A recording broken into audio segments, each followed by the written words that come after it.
Hello and welcome everybody to another episode of Jobless Weebs. Yay! Yay! This is Brian, and with us today, Market the Room Mexican. hooray! Well, we had a recording just earlier today, so Just like 10 minutes Just like ago. 10 minutes Probably ago. less than that. yeah. So not much has changed. Yeah. I wish I could have said I finished Fate Stay Night, but no time has passed. Right, yeah. Yeah. Yeah, we barely Maybe next scroll a time. little bit, just switch chairs, Yep. and yeah, that's about it. Perfect. So I assume we've been good Yes. since the last 5 minutes, right? Oh yes. No, I've been terrible. Oh, damn. Oh no. Well, today, for this recording, we have a very interesting anime movie, which has some similar strands and different things that we've seen before, but this one's kind of a dark one. So kind of Very dark. So prepare yourself. I don't know how you found this, Brian, honestly. Yeah. So I've known about it for a while. I didn't look at any of the story or any of the background of it at all, so I had no idea about it, like the actual story, until we decided to watch it and do it for today's recording. Yeah, I think it's based off a manga. Oh really? But dude, it's crazy. It is really crazy, yeah. So, so it says here, it's a Japanese anime action political thriller film. Yeah, I mean, And boy, yeah. no, yeah, it's- that'll do it. That'll do it. Yep. Awesome. So this one is called Jin-roh, or Jin-roh the Wolf Brigade. And interestingly enough, Jin-roh means werewolf. I decided to try this one because I would see it on like streaming services, and I would see the picture, and it would just be the picture of the The guy. guy, Right. yeah, the guy, the mecha suit. Yeah, it's kind of like a power suit, from power suit. from Fallout. From Fallout, yeah, it's very what- similar, yeah. Or from Wolfenstein, Well, it's okay, yep. which And- not that far off from the setting, kind of. Oh yeah, like an alternate history. Yeah, because this movie it's based off or it takes place a little after World War II in Japan. Yeah. And Japan, it kind of like became like a lawless place, but at the same time it became a very strict place law wise. There are like two government entities that oppose each other. One of them, it's called the capital. Let me see, I took notes. Oh, awesome. That's good. Yeah, because this one it was one of those that is like, oh crap. Yeah. Yeah, one of them is the Capitol Police, Capitol Police. and they keep it controlled, and they have this elite group called the Kerberos Panzer Cops that are using this kind of like full power suit. Power suits. That it's not introduced in the movie right away. Right. And we also have Is the other group the sect? yeah, we have another group called the sect, that they're just terrorists trying to destabilize the government. Yeah. The Public Security Division. Ah, okay. So it's like, and those are the ones that have all the tension between them.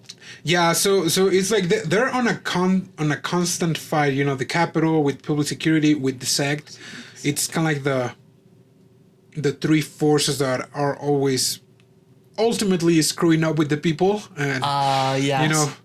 Because the sect is like, oh yeah, we want to free the people, so we do this terrible thing, which kind of like understandable, right? Because both the Capitol Police and the public security are in themselves kind of messed up as well. Messed up.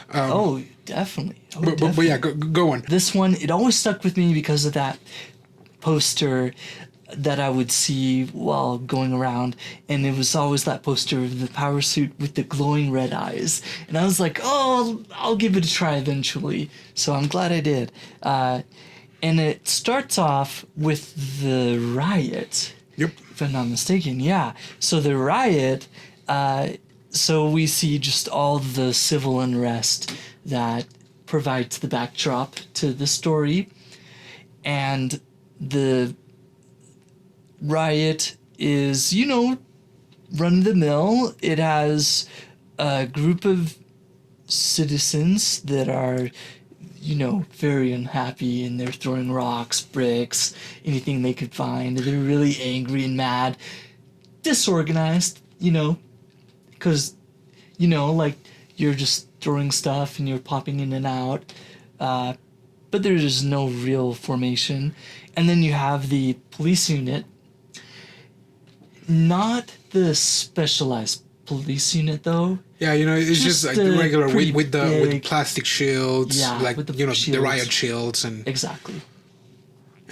Yeah, it was like just another protest on another protest on a questionable government. Yeah, exactly, and then some development happens when we get a handoff of a bag, and it's a nondescript bag, and this guy, he takes it. I'm pretty sure it's handed off to him. Yeah, like they were on the sewers, and they were handing out Molotov cocktails. Yes. And throwing them to the police, because it's like, it was just rocks and stuff, your regular, whatever that means, riot. Right. But then they start throwing these Molotov cocktails, and the police are like, okay, it's like, you guys are walking on thin ice, so we recommend you to, if you're going to protest peacefully. But, famous last words, because those words never work. At least in history, never have. Oh, no. Yeah. And from the sewers, this dude ends up giving a backpack to a girl, and the girl is walking, just normally. You don't suspect anything, and the girl's walking through the streets, yada yada yada yada. Yeah. And there's a man behind him, and she's like, "Hey, here you go." Yeah. And he's like, "Oh, give my regards to your grandma," or something. They were talking codes or whatever. Yes. And that man that grabbed the backpack ends up pulling like a string and runs almost to the front of the riot and just like throws a backpack, and the backpack just like goes kaboom. Boom. Oh yeah. The riot police sent flying. They're like, covered in flames. Yeah. And now the police like, oh, okay, now this is enough. We're gonna they rush. They start beating people up. Mayhem starts. Yeah, it's chaos, and it's terrible stuff. And then and we see more of the sewers, because they know that they're like in the sewers or something, and so we see this girl running through the sewers. Yeah, cause that seemed like that was like their supply routes were in the sewers. Yeah. So in there we're still getting some shadows that there's an elite group there. We haven't quite seen them yet, but the girl starts running, and she rendezvous with some people that have more Molotov cocktails, more bombs. Yeah. Hopefully YouTube will not do anything right. to us. Like, come on, YouTube. Like, right. like, we're a small channel. We don't mean anything bad. Right. It's just an anime movie. Yeah. But yeah, coming back. So they're planning out their escape, and they can like separate, but at the same time, they're intercepted. Like one of the main groups, the only one that manages to escape is the girl. But we see these groups, and they just look very like intimidating. Oh yes, as you said. These rioters, these sect members starts shooting, but it does what the wind would do to a mountain. Yeah. And so these power suits just open fire, and they cancel their subscription to life to these people. Oh my! And now they're still chasing that. Like the girl is trying to make a run for it, and she gets stopped by one of these guys. Yeah. And she's like making like a very scared face. Yeah. And the guy just stands there, pointing the firearm. Mm-hmm. And he's like, why? Like, kind of like, why are you doing this? And the girl is like, and she also decides to unalive herself. And there goes a big boom. Yep. And destroys a lot of it. It also destroys part of his suit, but it pretty much protects him really well. Yeah. And it seems that he's court-martial of like, hey, you had orders. Yep. Why didn't you follow orders? Yep. And they question him. They ask him like, why didn't you shoot? You were right there. I don't know. Yeah, I don't know. He says I don't know. I was thinking, man, he's in such trouble. And then they send him back to the academy. Right? It's like, I question that. Yeah. It's kind of a dumb decision, I think. Because we don't know... Do we know how long he's been with the special unit? I don't think it's said. It's not said. Okay. But it is said that the guy... there was a reason of why the guy was in that Kerberos unit. It's because he was one of the best. So he had the training. Yes. He just hesitated. Yeah. Didn't choose. And so, as he didn't follow the orders, that was saw as insubordination. And kind of like, I remember I've seen some kind of like World War II documentaries. And on why the reason of the soldiers were sent to camp before being sent to the field, and why they were made to do all those drills for like shooting, loading, cleaning stuff. It was just to pretty much delete all traces of humanity from the soldiers and just make them act kind of like based on muscle memory. Just so that they would have this fight or fight instinct, that it would be more of like a fight instinct, kind of like muscle memory of like the moment something happened, they would just be ready with their arms instead of like hesitating or trying to make a run for it. Right. So that makes sense. So I've seen a lot of those very interesting. Oh yeah. Nevertheless, don't watch them at night. It's not very calming. Okay. Oh, did you do that? Yeah. Oh, okay. But that's the whole point of it. They just want to retrain him again. Retrain him. Yeah. And so he's told the name of the victim that unalived herself, and since he's on the quarters again, he decides to also go to kind of like the cemetery and attend kind of like the Like the like funeral funeral. service, Oh, or yes. there was really no funeral service, but Ah, one of his friends, what was his name? Because that oh, guy is important. yes. His name is Hemni Atsushi, Atsushi. Yes. That's and right. apparently the name of the girl was Hagawa Nanami. The Okay. but yeah, his friend Hemni Atsushi, he was in another department, and he tells him like, hey, I shouldn't be telling you this, but you're my only friend. So yeah, this girl name was Right. Nana. She was recruited by the sect. Mm-hmm. As a supplier, pretty much. Yeah. So yeah, like there was almost not trace of her body after the Right. explosion, Right. but he gives him the address, and in Yeah. there he meets a girl. Her name is Kei, Yeah. and she claims to be Nana's older sister.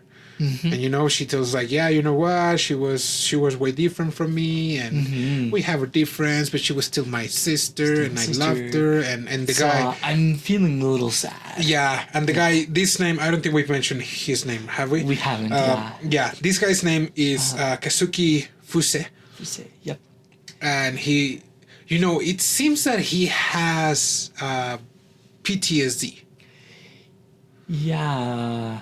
Or Just the way he acts, or yeah, kind of like, oh wait, or a actually bit of, yes, there is a moment where you have a flashback where he like imagines her getting killed again. Yeah, I would agree. He yeah, has kind of like he has some sort of PTSD, or Yeah. survival guilt that it's very closely related to, or sometimes it comes hand in hand. But this guy is like, hey, so it's like, don't you resent me? It's like, well, you were both doing your jobs, because yes. you were on different parties with different objectives, so you guys were both doing what you thought was right. Yeah. And so on the belongings of this girl, there was the very wholesome not story of the Red Riding Hood. Oh boy. Here we go. Yeah, and so this is oh the thing, boy. because this movie, I love when anime movies do that they just, latch off Oh yes. some other story and Yeah. manage to somehow Incorporate it. or make a good reference Yes. out of it. Oh yes. Almost to the point where it's almost a retelling of it. Like Bubble. Yeah. Bubble has a similar thing. Yeah. And for this one it's Little Red Riding Hood. And the girl, she's like, I was gonna put this book of Little Red Riding Hood in the locker of the Yeah, kind of like the cemetery bogs, whatever it was. and then she says, oh, but I'd rather just like give it to you. I don't know why. But she gives it to him, and we see him reading it later on. But yeah, Little Red Riding Hood, and of course we all know the story of Little Red Riding Hood. Do we though? do we forget? Oh, because this is German. Yeah, this is German. This is the original German one, German, and the German telling. Yes. I don't know, from what I remember. Very, very dark. Yeah, the Little Red Riding Hood stories that I've read, it's Wolf meets Red Riding Hood, tells her where she's going. She tells him like she's going to see her grandma. Her Wolf takes a shortcut, sees the grandma, eats the grandma. Red Riding Hood arrives. The wolf takes the place of the grandma deceives her, but before the wolves is about to eat her, she is saved, isn't she? Yeah, by the it's hunter. like she's saved by the hunter. Uh-huh. Well, And then the hunter saves the grandma somehow. Yeah. yeah. Well, that's Yeah. not German original Yeah. literary work. Oh boy. German literary work is pretty hardcore. Oh boy. I have really confirmed that on the internet, but on this version, it's the mother. Yeah, it's Wolf, the mother of Red Riding Hood, and Red Riding Hood, and throughout the movie we are told this fairy tale. Yeah. There's nothing fairy about it, but Oh yeah. but yeah, we're told this fairy tale of how the wolf eats the mother on a very graphic way, and she leaves still the meat and the blood of the mother. And all of this is happening, and this occupies a good 50 to like the first hour of the movie. Yeah. Because he's all this time where Fuse is on the training camp, and he's making drills, and he's the commander of the unit. It's telling them that they're idiots because they're hesitating and they're not acting properly. And everyone is also thinking about Fuse because he's like, well, he certainly had the experience, but he's hesitating. He's not being very useful. Yeah. He is not. They were pretty much telling him like he's still very human. Yeah. But in the meantime, Fuse is constantly having these nightmares, where he's either chasing Nana and tries to talk to her, or Kei. And he like morphs into Kei. Yeah, and then Kei gets eaten by all these wolves. Yeah, and it's very interesting because very graphic. It's very. Oh my gosh! I thought that it was amazing how the wolves were surrounding him, but the wolves were friendly with him. Yes. Because there's a scene where there's like, the wolf pack, and some wolves are even licking his hand. And they're just being very close to him. Yeah. And there is a gate that separates them, and Kei is on the other side, and Kei is telling him like, no, we like, you cannot be in here. Yeah. And Fuse is like, why? And like the wolves are being very tame. Yeah. But as he gets closer to the gate, the wolves are starting to feel unrests. Yeah. And as soon as he opens just a little bit the gate, all the wolves. Oh, the freaking wolves just like. Yeah. And I thought it was really interesting that Fuse stays right there at the gate. Yeah, Fuse doesn't get closer. Yeah, then he kind of like starts running a little bit to stop them, but stop them after The graphic stuff has happened. Well, right. Yeah. He's like, he's frozen there for a little while. Yeah.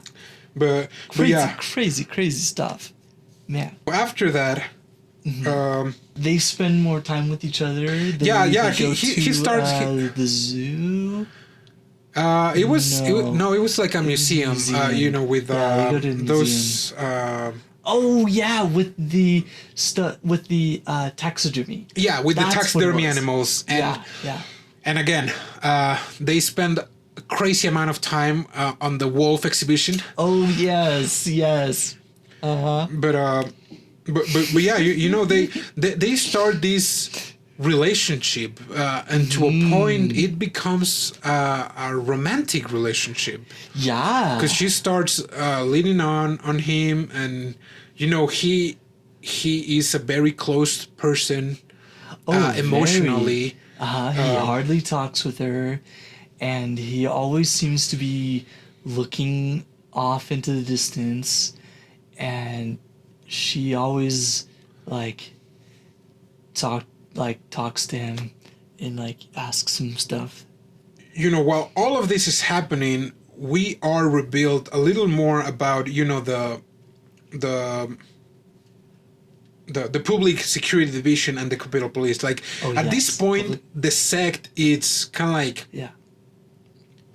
not talked about, because it seems that the sect was silenced for a little bit, or rather, you know, the point of interest has been moved from the sect, because it seems that they were very disorganized, and moved to, you know, the public security and the Capitol Police, because you know they're just clashing with each other.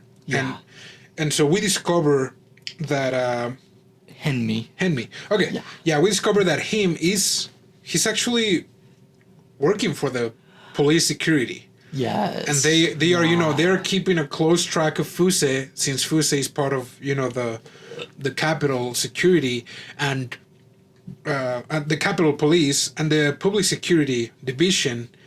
They've heard rumors of these even more elite troop within, you know, within the Panther Cops, and it's called the Wolf Brigade. Yep.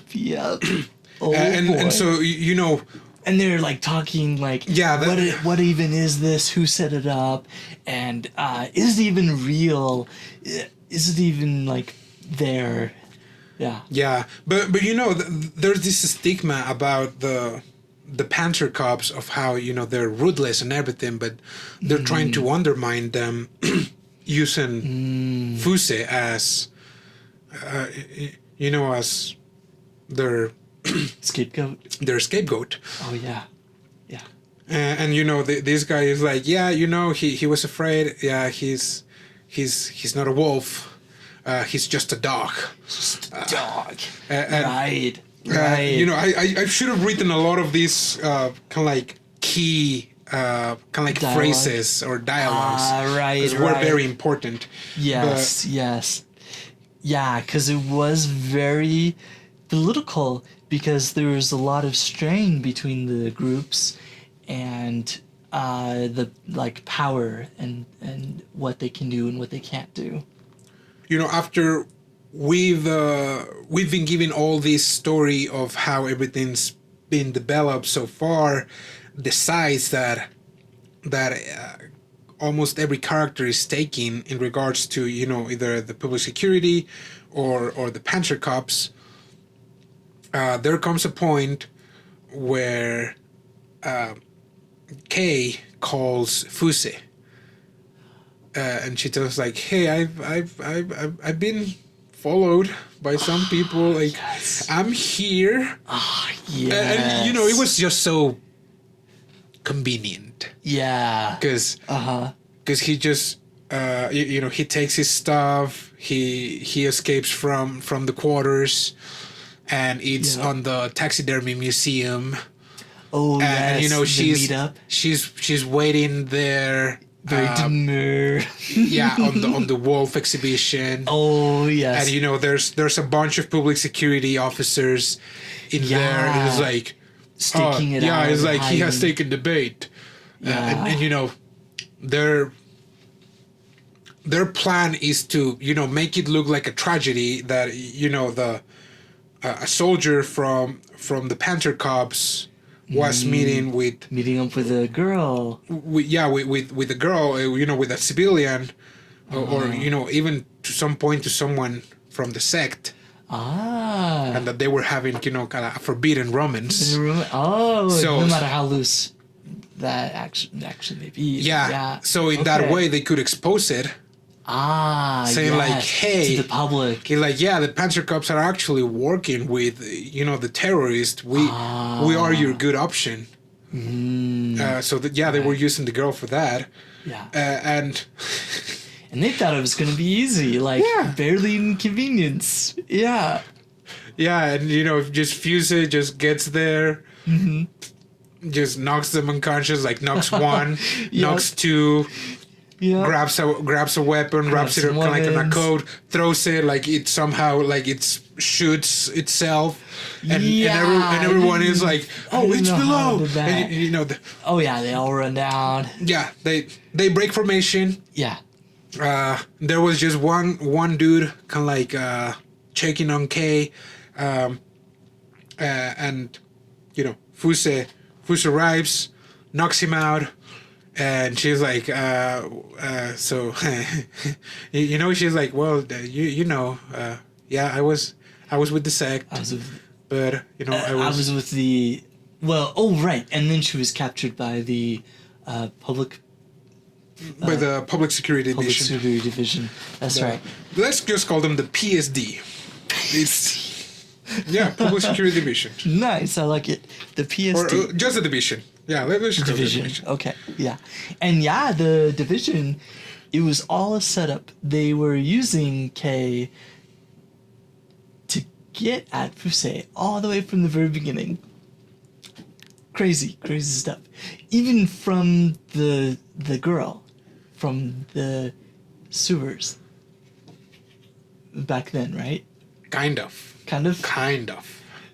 So Okay. so it's like, yeah, like they were using Kei, like they used the excuse of the girl that, you know,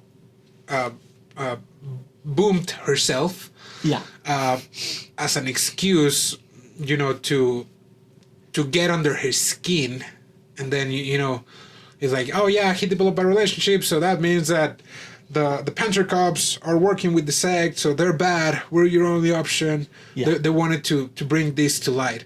Yeah. But so that's why they arrested this girl, and you know, this girl also had, and she even mentions like, yeah, you know, I had nothing else, so I was like, heck, I'm probably gonna die, so I might as well. Right. Just work with the division. But she was like, but you know, I actually developed films for you. Yeah. And you know, they just escape. Fuse steals a car. The other guys are clearly idiots. Oh yes.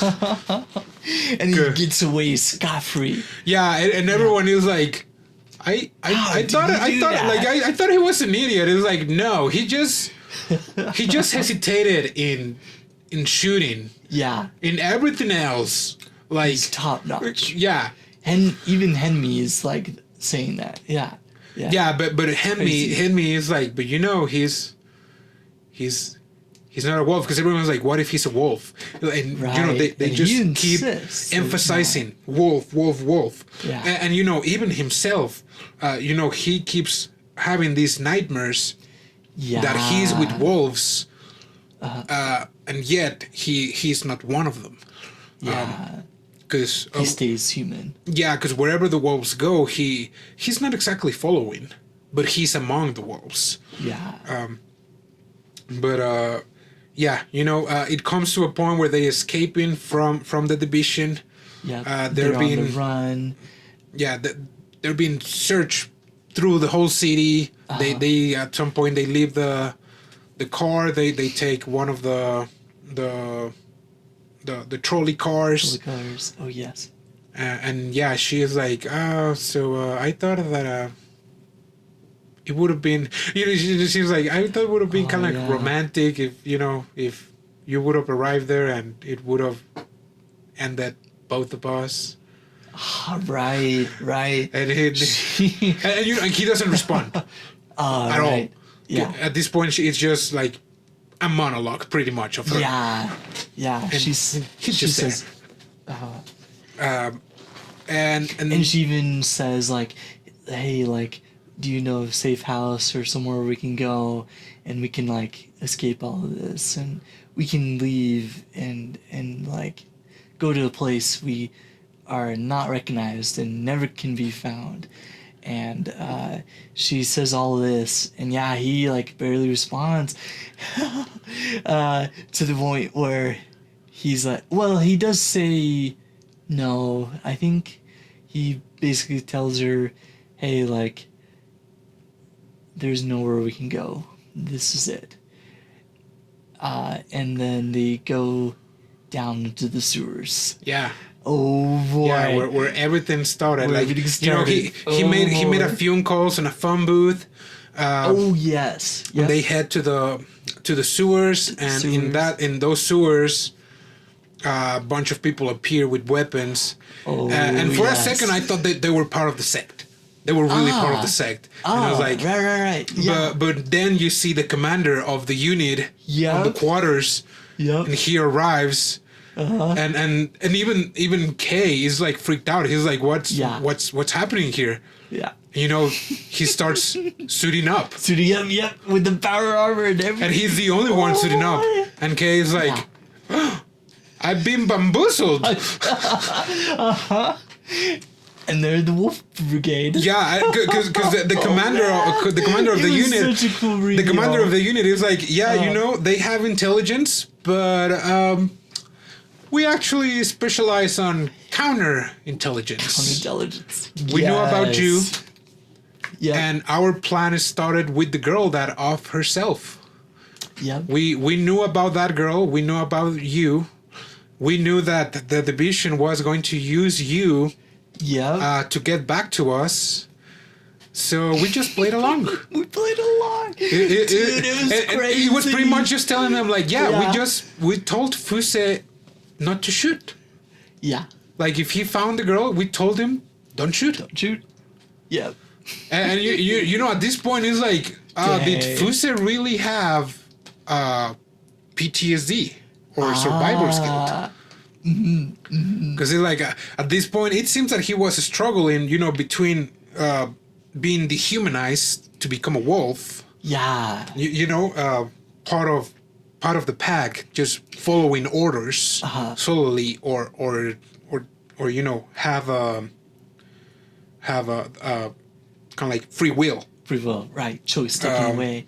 But he was part of the wolves all along. Yeah, and the thing with this is so you, cool. you know, through all this process, they kept reciting the Red Riding Hood tale. Yeah. Of how, you know, the Red Riding Hood arrives to the house and says like, "Hey, Mom, I'm hungry." It's like, "Oh, there's meat there." Dude. And you know, Red Riding Hood begins to eat the meat. Yeah. And then he's like, and there was a cat that says like, "You're eating your mother's flesh." And it's like, "Hey, Mom, this cat is saying I'm eating your flesh. I'll just shoo him away." Yes, "Hey, Mom, I'm thirsty. There's some wine there." I don't know why you would give wine to a child, but to a child. Oh, right. German fairy tales. German fairy tales. But it's like she drinks too. And then it's like, and then a bird stopped by the chimney, and she told the girl, "Girl, you're drinking your mother's blood." And she's like, "Hey, Mom, this bird is telling me that I'm drinking your blood." It's like, "Oh, just put a coat over it." And then the girl approached the bed where her mother was. And you know, it's like, "Oh, Mom. With big ears you know, the stuff that we know. Big ears you have, big claws you have, or big teeth. Right. Big ears. Eyes. And it stops there at this point. But you know, the girl sees how Fuse is being suited up, because you know, at this point, Hemni is with the division. Yes. And you know, the higher ups are telling him like, "Hey, be careful with him." It's like, no, and he's still very sure. Yeah. That Himne doesn't have what it takes. Fuse. Fuse. Sorry. Yeah. Himne thinks that Fuse doesn't have what it takes. He did. And he's like, "I'm going to show him." Yeah. That I'm different. That I'm. Yeah. And you know, again, very graphic. This scene, but to a point was kind of. Where he goes around just comedic, shooting, you know, because everyone is like, "Oh yeah, it's just one guy," and it's like, you know, they pretty much just see the red eyes, and it's like, we're screwed, right? We're screwed. Yeah, and we see the bullets tearing into them, and it's literally tearing into them. Also the Wolf Brigade leader says one more thing. He tells Kei that, hey, like, you can never you can never like reveal yourself again. You're our ace in the hole. But yeah, going. Yeah, to and tells us like, yeah, you know what? A wolf cannot wear a human's disguise because he will always be a wolf. Like once a wolf, always a wolf. Always a wolf. Yep. 'Cause, like human can turn into a wolf can turn into a human. Yeah. And you know we see this because on this attack that the division wanted to do on Fuse that backfires Yes. terribly. Terribly. Because he was not Fuse, he was the other guys that even though they didn't have a power suit, they were not accounted for. So yeah, they ended up being defeated, Obliterated. Yeah. and there was a point where there were like 3 dudes and even Himne, and they see him, and Himne is like, he's not gonna do it. Oh, He's not gonna do it, and then do it, and Fuse then is like. And he's like, oh crap, he did it. And also, at that point, Hinmei gets grazed on his leg, so he starts bleeding out and limping, and he tries to get away. Fusei showed his real colors, so now Hinmei is like, now it's just like a one-on-one. I gotta get away and escape. Henmi. And so Henmi, he gets to the end of the sewer where he's like up against a wall and it's really tall. No escape. Yeah. And he had kind of like a grenade launcher or something like that, right? Yes. And Fusei shows up and Henmi is like, yeah, like, I don't even remember what he says, but he tries shooting him. And Fusei just guns him down. Yeah, just straight up. Yeah. And the thing is that, Hinme didn't crazy. even shoot directly at him. Yeah. He shoots beyond him. So yeah, like at the end of the day, he was not a wolf. Yeah. Hinme and Fuse was a wolf. Fusei was a wolf. Yep. Because Crazy. Yeah. That's not even the end of there. Yeah, that's not even the end of it, because you're like, end. everything is good, and now the capital police is like, well, yeah, with this, the division doesn't have anything on us, Right. and we show them what we can do, pretty much. Right. He's like, just one of us took several of them. Took all of them out. Yeah. So yeah, the division has no teeth. They can't touch us. But they still need to tie any loose ends. Oh boy. So they're escaping and they're going in a car, and the leader of the Wolf Brigade, he's like, we gotta, as you said, tie up loose ends. We gotta take care of her. Okay. And oh boy, this is where it all built up to.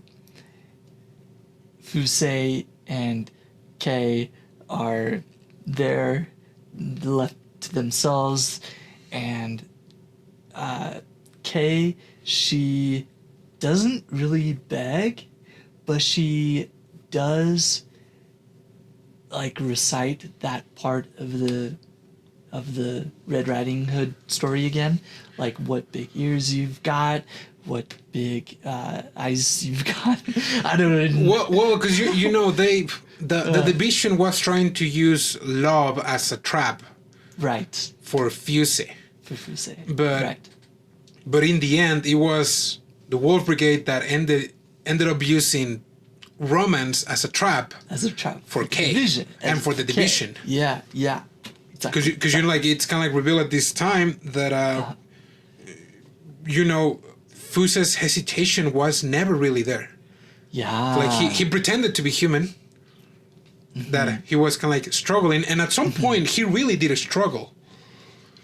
But yeah, because on this point is the girl starts reciting once again the tale. He's like, after the point where we left off, when Red Riding Hood was approaching to the bed of the mother, and he's telling like, "Mother, what big ears you have? What big mouth you have? Or like what big claws you have? What big ears you have? What big teeth you have?" And on that moment, you hear a gunshot. Yeah. And you know, it just left how, you know, on this Red Riding Hood tale, you know, there was no hunter. There was no hunter that saved Red Riding Hood, and Red Riding Hood meaning as kind of like the people. Yeah. It was just, you know, the only thing that was left was the wolf and its hunger, because, you know, even after consuming the mom, still hungry. You know, it was still hungry. Yeah. So, you know, that was their way of, you know, let's tie loose ends, show them who really got the power and influence here. And Fuse ended up the life description of Kei. Yeah. And also at the end, oh boy. The commander of the unit. Oh yes. Just says like and thus. I think. And thus the wolf ate up Little Red Riding Hood. Yeah. Saying like, yeah, you know what? Kind of like, yeah. That's the end. That's the end. That's the end. And it's like, dude. Holy crap. Holy crap. Yeah. Oh my goodness. It just gives me shivers, you know. It's just, and you know, it was it was just, you know, a critique of, you know, political powers, of how this happens a lot. You know, it's part of history and stuff, but the way that they put it, it was just and again, interesting and at the same time kind of creepy in how they managed it to adapt the story of the Red Riding Hood to this background everything. Yeah. Oh my goodness. Yeah. It was wow. It was amazing. And yeah, it's crazy that the wolves win, and it was the wolves that had the power all along. Yeah. Oh man. It was something. It was quite a surprising story. So yeah, is it on Crunchyroll? Yeah, it's on Crunchyroll. Yeah. Yep. So yeah, great movie. Like if you haven't watched it, go watch it. I think it has some other, like there's a Korean live action adaptation. Oh yes. You know, similar story is just based off in Korea. Oh yes. But yeah, pretty similar story. But yeah, kind of like a very dystopic story. Yeah, dystopia. Yeah. Oh, it's so crazy. Oh my goodness. Because yeah, you know, nothing was resolved. Like they just show like how the status quo, right, will maintain. Yeah, would maintain. Yeah, definitely. Right. It's so crazy. So yeah, beware of the wolves. Yep. Alright, yeah. Hope you like it. And thanks for joining. See you guys next time. Yeah, don't forget to catch on the audiobook. You know, maybe we'll finish it this year. You know, I don't know. Yeah, maybe. We'll see with the changes that are happening in my life, how we will need to readjust again, I think. Yes, for sure. Yeah. But yeah, we'll see about it. For sure, we're gonna try to keep doing this. Yeah, we'll try. You know, it's always nice. Try. For sure. But yeah, keep watching anime, and we'll see you next time. Matane. Bye. Bye.